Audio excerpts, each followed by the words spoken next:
عمارہ رضی اللہ عنہا ایک عظیم خاتون تھیں۔ جنگ احد میں ان مسلمان عورتوں کے ساتھ تھیں جو زخمیوں کی مرہم پٹی اور دیکھ بھال کے لیے اپنے لشکر کے ساتھ گئی تھیں۔ اس لڑائی میں ایسی صورت پیدا ہو گئی کہ میدان پر قریش چھا گئے۔ انہوں نے رسول کریم صلی اللہ علیہ وسلم پر ہلے بولنے شروع کر دیے۔ صحابہ کرام نے رسول اللہ صلی اللہ علیہ وسلم کے گرد گھیرا ڈال رکھا تھا، مگر دشمن کے ہلے اتنے شدید تھے کہ آپ صلی اللہ علیہ وسلم کے محافظوں کا گھیرا ٹوٹ گیا۔ قریش کا ایک آدمی ابن قمہ رسول کریم صلی اللہ علیہ وسلم تک پہنچ گیا۔ رسول کریم صلی اللہ علیہ وسلم کے دائیں مصعب بن عمیر رضی اللہ عنہ تھے، اور اس وقت عمارہ رضی اللہ عنہا بھی قریب ہی تھی۔ انہوں نے جب رسول کریم کو خطرے میں دیکھا تو زخمیوں کو پانی پلانے اور انہیں اٹھانے کا کام چھوڑ کر رسول اکرم صلی اللہ علیہ وآلہ وسلم کی طرف دوڑی۔ انہوں نے ایک لاش یا شدید زخمی کی تلوار لے لی۔ ابن قمہ حضور صلی اللہ علیہ وآلہ وسلم پر حملہ کرنے کی بجائے آپ صلی اللہ علیہ وآلہ وسلم کے محافظ مصعب رضی اللہ عنہ کی طرف گیا۔ مصعب رضی اللہ عنہ نے اس کے ساتھ مقابلہ کیا۔ عمارہ رضی اللہ عنہا نے ابن قمہ پر تلوار کا وار کیا جو اس کے کندھے پر پڑا، مگر ابن قمہ نے زرہ بختر پہن رکھی تھی، اس لیے تلوار اس کا کچھ نہ بگاڑ سکی۔ ابن قمہ نے گھوم کر عمارہ رضی اللہ عنہا پر جوابی وار کیا جو اس خاتون کے کندھے پر پڑا اور اتنا گہرا زخم آیا کہ وہ گر پڑی۔ ابن قمہ نے دوسرا وار نہ کیا کیونکہ وہ رسول کریم صلی اللہ علیہ وآلہ وسلم پر حملہ کرنا چاہتا تھا۔ اب جنگ یمامہ میں عمارہ رضی اللہ عنہا اپنے بیٹے کے ساتھ آئی تھی، جہاں ان کی دلیری کا یہ عالم کہ مسلمہ کو قتل کرنے کا خطرہ مول لے لیا، مگر ان کا ایک ہاتھ کٹ گیا۔ وہ دسمبر 632 عیسوی کے آخری دن میں سے ایک دن تھا۔ حدیقۃ الرحمان سرسبز اور ہرا بھرا باغ ہوا کرتا تھا جو لوگوں کو پھل دیا کرتا تھا۔ وہاں تھکے ہارے مسافر آ کر سستایا کرتے تھے۔ وہاں پھولوں کی مہک تھی، مگر اب وہ حدیقۃ الموت بن چکا تھا۔ اس کا حسن خون میں ڈوب گیا تھا، اس کی رعنائیاں لاشوں تلے دب گئی تھیں۔ جہاں پرندے چہچہاتے تھے وہاں زخمیوں کی چیخ و پکار تھی۔ زخمی گھوڑے بے لگام بھاگ دوڑ رہے تھے، ان کے ٹاپ یوں سنائی دے رہے تھے جیسے موت بے ہنگم کہے لگا رہی ہو۔ جب شور اٹھا کہ مسلمہ مارا گیا ہے تو مرتدین نکل بھاگنے کا راستہ دیکھنے لگے۔ وہ تو پہلے ہی بھاگے ہوئے اس باغ میں آئے تھے، ان پر پہلے ہی مسلمان دہشت بند کر طاری ہو چکے تھے۔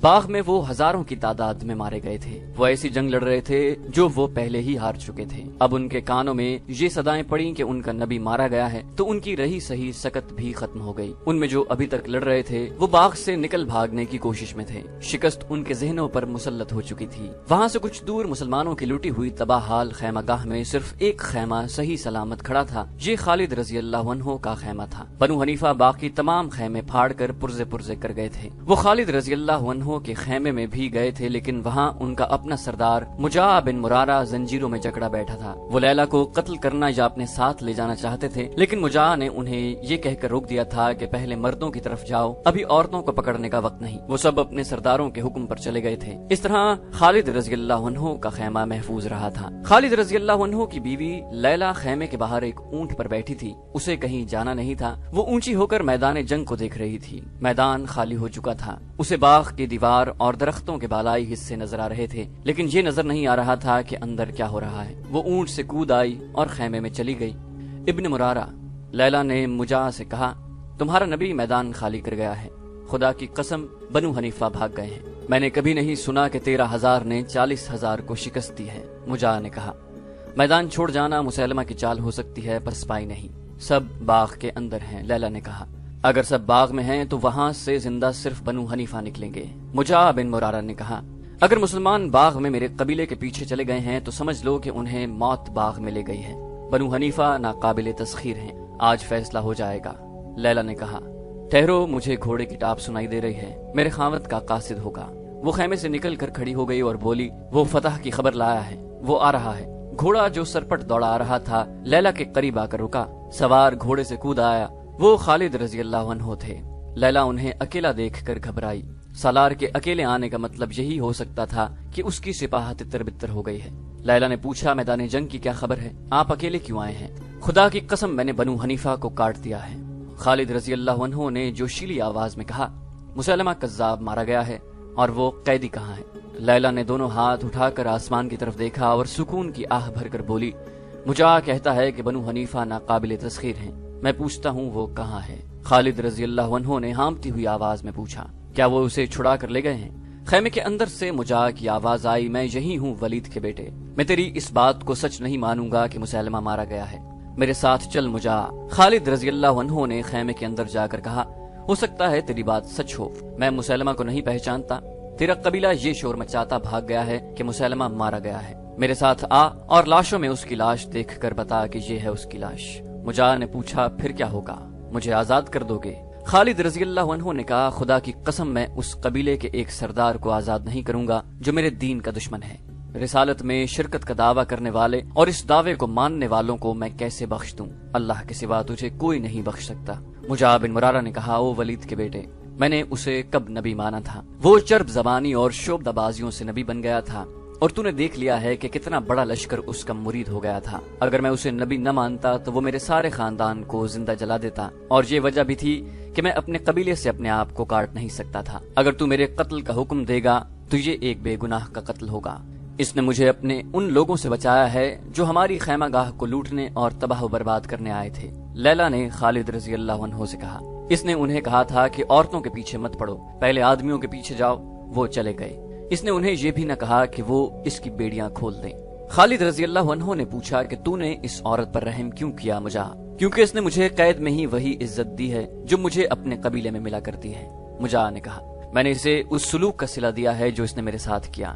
کیا میں ایسا نہیں کر سکتا تھا کہ اپنے آدمیوں سے کہتا کہ میری بیڑیاں کاٹ دیں، پھر میں تیری اتنی حسین بیوی کو اپنی لونڈی بنا لیتا؟ خالد رضی اللہ عنہ نے کہا، بے شک تو عزت کے لائق ہے، میں تیری بیڑیاں اپنے ہاتھوں سے کاٹتا ہوں، پھر میرے ساتھ چلنا اور بتانا کہ مسلمہ کی لاش کون سی ہے۔ مجاہ بن مرارہ خالد رضی اللہ عنہ کے ساتھ خیمے سے نکلا تو اس کے پاؤں میں بیڑیاں نہیں تھیں۔ باہر خالد رضی اللہ عنہ کے 2 محافظ کھڑے تھے۔ خالد رضی اللہ عنہ اکیلے ادھر آئے تھے۔ ان کے محافظ دستے کو پتہ چلا کہ سپاہ سالار کسی اور طرف نکل گئے ہیں تو 2 محافظ ان کی تلاش میں ادھر ادھر گھوم پھر کر ان کے خیمے تک جا پہنچے۔ وہ انہیں تنہا نہیں چھوڑ سکتے تھے۔ مجاہ نے اپنی آنکھوں سے میدان جنگ کی حالت دیکھی، اسے اپنے قبیلے کی لاشوں کے سوا کچھ نظر نہیں آیا۔ مجاہ نے کہا، مجھے یقین نہیں آ رہا، دیکھ کر بھی یقین نہیں آ رہا، کیا اتنے تھوڑے مسلمان اتنے بڑے لشکر کو شکست دے سکتے ہیں؟ یہ فتح انسانوں نے نہیں پائی۔ خالد رضی اللہ عنہ نے کہا، یہ سچے عقیدے اور اللہ کے سچے رسول صلی اللہ علیہ وآلہ وسلم کی فتح ہے۔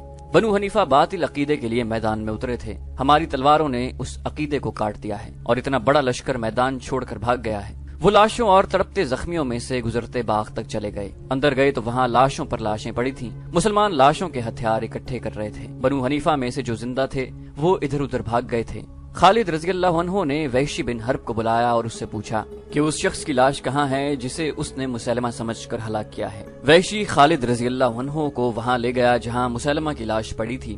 اس نے لاش کی طرف اشارہ کیا۔ خالد رضی اللہ عنہ نے کہا، نہیں، یہ ٹھگنا اور بدصورت آدمی مسلمہ نہیں ہو سکتا، اس کے چہرے پر کراہیت ہے۔ مجاہ نے کہا، یہی ہے، یہ مسلمہ کی لاش ہے، یہ اس شخص کی لاش ہے جس نے ہزاروں لوگوں کو گمراہ کیا تھا۔ خالد رضی اللہ عنہ نے کہا، یہ شخص ایک فتنہ تھا۔ مجاہ نے خالد رضی اللہ عنہ سے کہا، ابن ولید، فتح پر خوش نہ ہو، تیرے لیے اصل مقابلہ تو ابھی باقی ہے۔ کس کے ساتھ؟ مجاہ نے جواب دیا، بنو حنیفہ کے ساتھ۔ یہ تو وہ لشکر تھا جو میدان میں آ کر لڑا تھا، یہ تو چھوٹا سا ایک حصہ تھا، اس سے بھی بڑا لشکر یمامہ میں قلعے کے اندر تیار کھڑا ہے۔ اپنی جانی نقصان کو دیکھ اور سوچ کہ تیری یہ سپاہ جو بہت کم ہو گئی ہے اتنے بڑے تازہ دم لشکر کا مقابلہ کر سکے گی؟ تیرے سپاہی تھک کر چور ہو چکے ہیں۔ خالد رضی اللہ عنہ نے لاشوں سے اٹے ہوئے باغ میں نگاہ دوڑائی۔ ان کا لشکر واقعی لڑنے کے قابل نہیں رہا تھا، جانی نقصان برداشت کے قابل نہیں تھا، زخمیوں کی تعداد بھی زیادہ تھی۔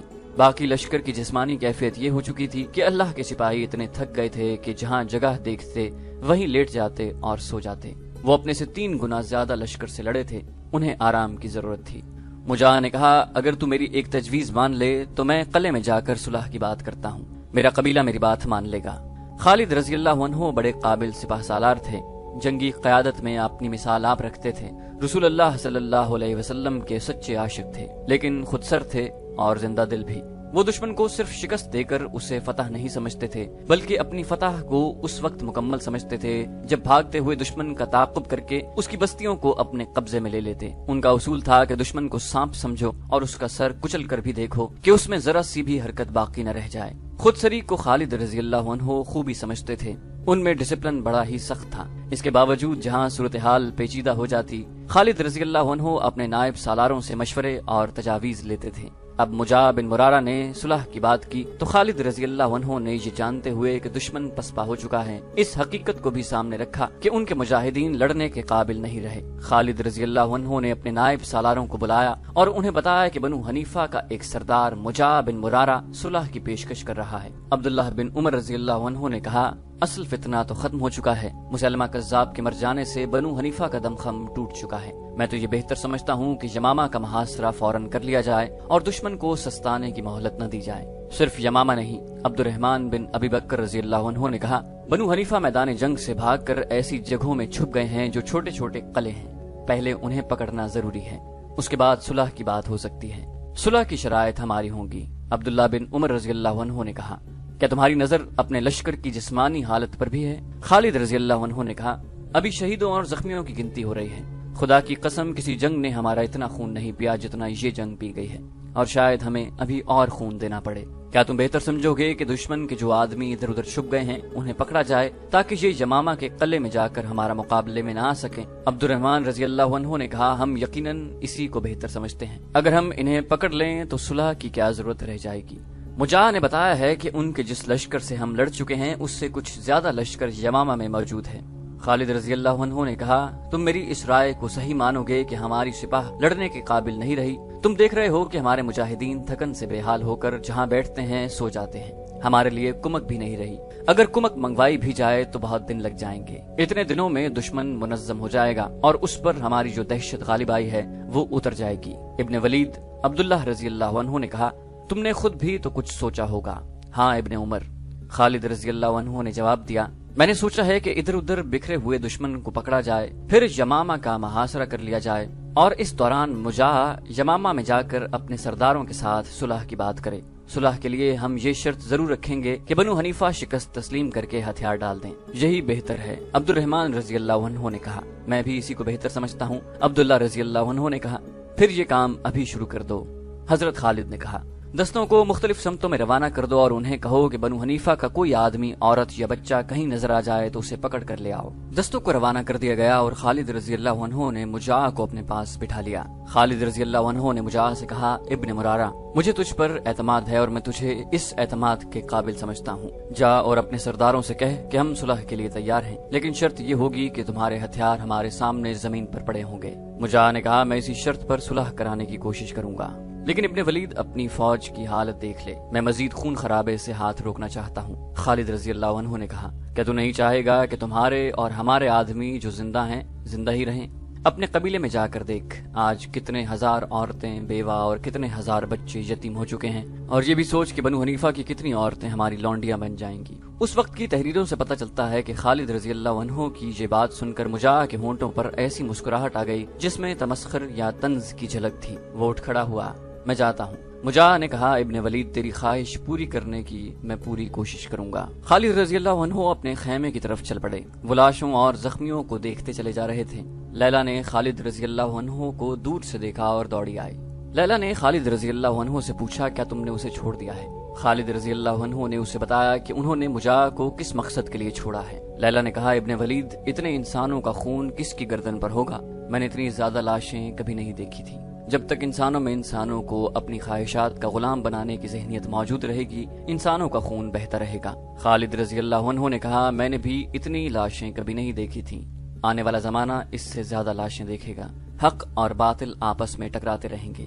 میں اسی لیے صلح کی کوشش کر رہا ہوں کہ اور خون نہ بہے، اس سے آگے نہ جانا، تم جو دیکھو گی اسے برداشت نہ کر سکو گی۔ آسمان سے گدھ اترنے لگ گئے تھے اور انہوں نے لاشوں کو نوچنا شروع کر دیا تھا۔ کچھ مسلمان لاشوں کے درمیان اپنے زخمی ساتھیوں کو تلاش کرتے پھر رہے تھے، انہیں اٹھا اٹھا کر خیمہ گاہ کی طرف لا رہے تھے۔ باقی سپاہ بنو حنیفہ کے چھپے ہوئے آدمیوں کو پکڑنے کے لیے چلی گئی تھی۔ رات کو خالد رضی اللہ عنہ کو اطلاعات ملنے لگیں کہ بنو حنیفہ کے آدمیوں کو لا رہے ہیں، بعض کے ساتھ عورتیں اور بچے بھی تھے۔ خالد رضی اللہ عنہ نے حکم دیا کہ عورتوں اور بچوں کو سردی اور بھوک سے بچایا جائے، لیکن خیمہ گاہ لٹ چکی تھی، خوراک کی قلت تھی۔ خالد رضی اللہ عنہ نے کہا کہ خود بھوکے رہو، قیدی عورتوں اور بچوں کے پیٹ بھرو۔ اس کا حل یہ نکالا گیا کہ مسلمان مجاہدین لاشوں سے کھجوروں وغیرہ کی تھیلیاں کھول کر لے آئے تھے۔ ہر سپاہی اپنے ساتھ کھانے پینے کا کچھ سامان رکھتا تھا، یہ عورتوں اور بچوں کو دیا گیا۔ الصبح مجاہ یمامہ سے واپس آیا اور خالد رضی اللہ عنہ کے خیمے میں گیا۔ کیا خبر لائے ہو ابن مرارہ؟ خبر بری نہیں،